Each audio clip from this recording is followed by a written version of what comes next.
समीकरण की विश्लेषणात्मक विवेचना।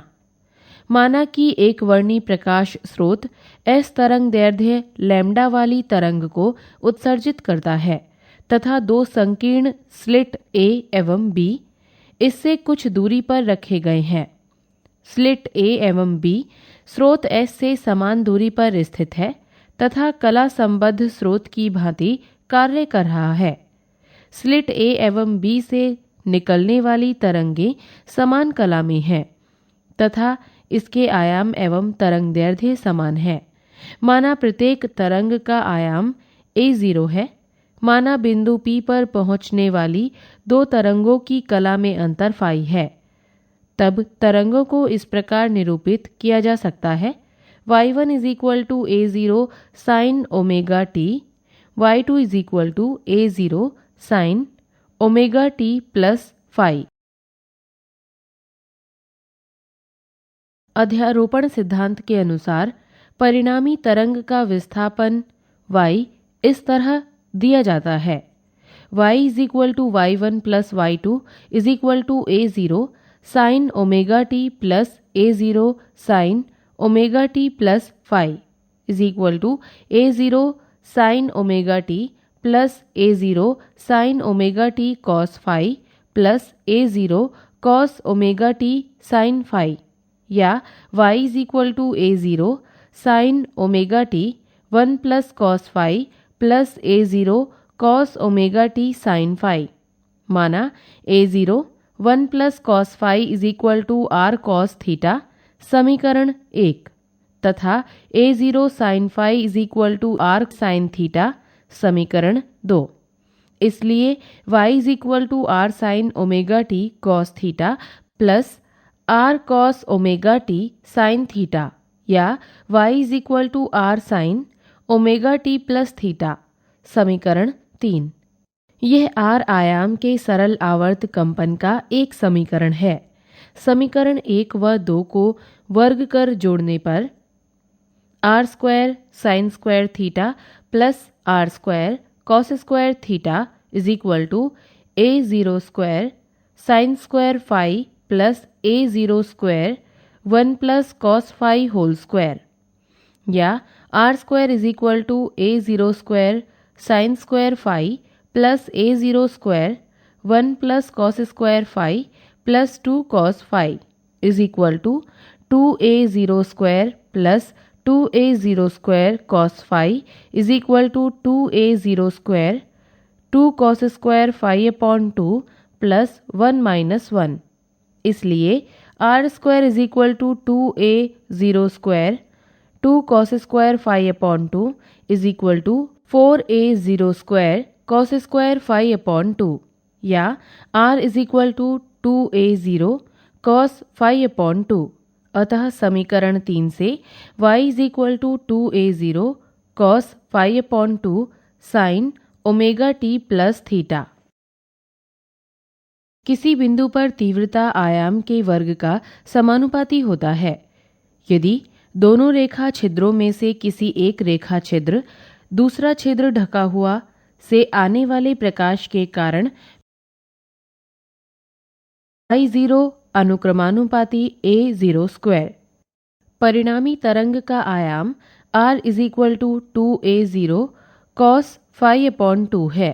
इस प्रकार दोनों छिद्रों से P बिंदु पर प्रकाश की तीव्रता I अनुक्रमानुपाती 4a0² cos² फाई/2, या = 4 cos² फाई/2, या I = 4 I0 cos² फाई/2 समीकरण 4। बिंदु P पर परिणामी तीव्रता उस बिंदु तक जाने वाले दो तरंगों के बीच के कलांतर फाई पर निर्भर करता है।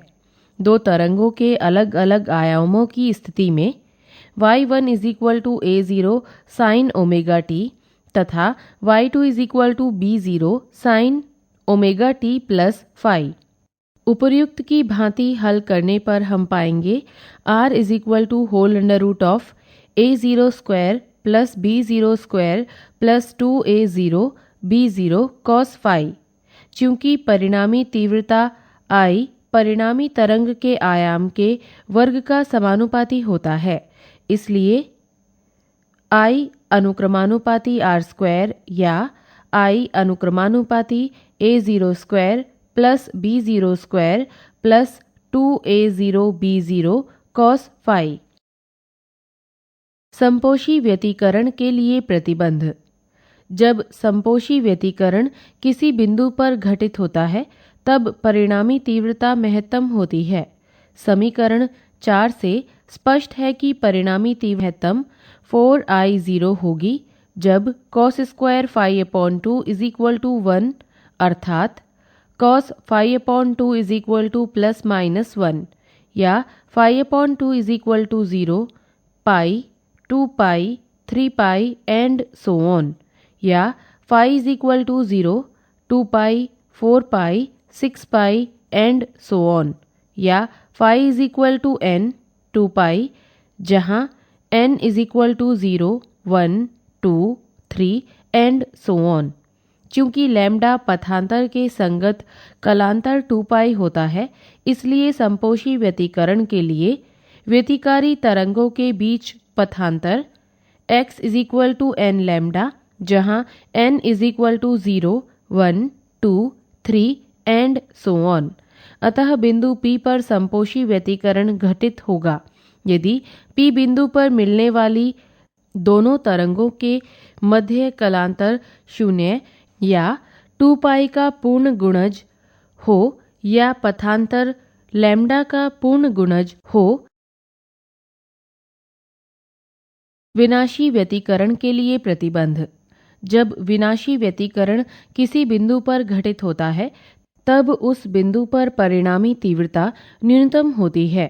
समीकरण 4 से स्पष्ट है कि परिणामी तीव्रता न्यूनतम अर्थात I = 0 होगी जब या phi/2 = pi/2, 3 pi/2, 5 pi/2 and so on, या phi = pi, 3 pi, 5 pi and so on, या phi = 2n-1 pi, जहाँ n = 1, 2 and so on। चूंकि λ/2 पथांतर के संगत कलांतर होता पाई है, अतः विनाशी व्यतिकरण के लिए व्यतिकारी तरंगों के बीच पथांतर x = 2n-1 λ/2, जहाँ n = 1, 2, 3 एंड सो ऑन। अतः बिंदु P पर विनाशी व्यतिकरण घटित होगा यदि P बिंदु पर मिलने वाली दोनों तरंगों के मध्य कलांतर पाई का विषम पूर्ण गुणज हो या पथांतर λ/2 का विषम पूर्ण गुणज हो। ऊर्जा वितरण। किसी बिंदु P पर परिणामी तीव्रता I = 4 I0 cos square phi/2, जहाँ I0 = पृथक रूप से कार्य कर रहे किसी एक छिद्र के कारण स्क्रीन पर तीव्रता। दीप्त